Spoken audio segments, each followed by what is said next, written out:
When we insult people, it's not just limited to the tongue. Yes, I can say, you're like this. That's an insult from the tongue. But you can also do it by gesture as well. Show in a certain way, by hand. For example, if someone, let's just give you an example. Someone has a disability, they can't walk properly. You don't say nothing to them, but you're walking in a funny way to ridicule them. That's also forbidden from this verse as well. لا يسخر قوم من قوم. That you're looking at someone's negative trait and you're making fun of that.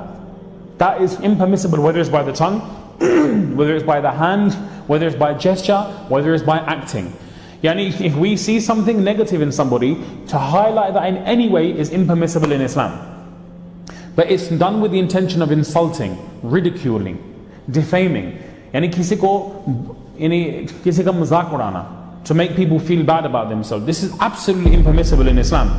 And I'll also add this as well, which is common amongst our society, especially amongst us all that are born here.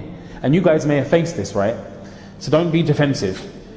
I've experienced this in my family, that whenever someone tries to speak a bit of English, we ridicule their English.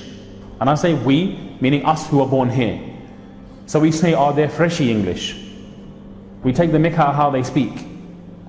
Like for example, one person, they saw one particular place and they pronounced it a wrong way. They pronounced a shop in a wrong way. After that, unki chair ban gayi thi. So people were winding them up. So whenever they saw the shop, they would say, oh, Woolworth, Woolworth. And they'd make the person feel ridiculed. Pawn shop. They say it's not pawn, it's pound shop, brother, pound shop. But the way you're talking is disrespectful. That's also la yaskhar qawmun min qawm.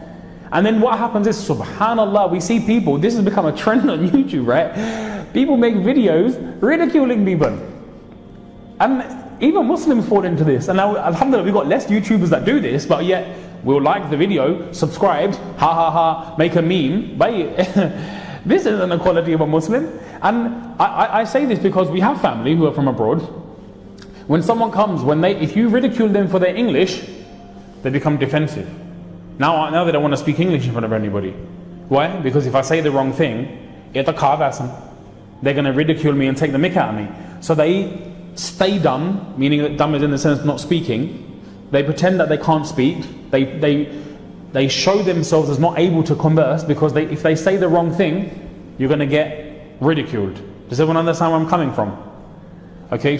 So there's a certain way of pronouncing a certain thing. And unfortunately, because of us, we're born here, right? We can speak English better than the brothers who come from abroad, but that doesn't give us the right to ridicule people.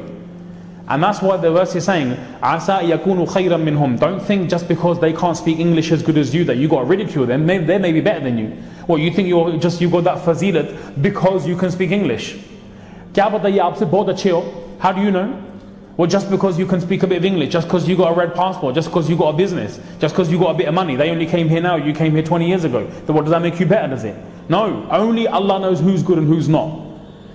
So I feel this because I have relatives and they've gone through this and we hear about this as well. So it's our duty to highlight this. And I hope and pray that someone listens to this and then they will pluck up the courage to go to those people and offer an apology and say, I'm sorry, if I ever made you feel like that, I'm sorry.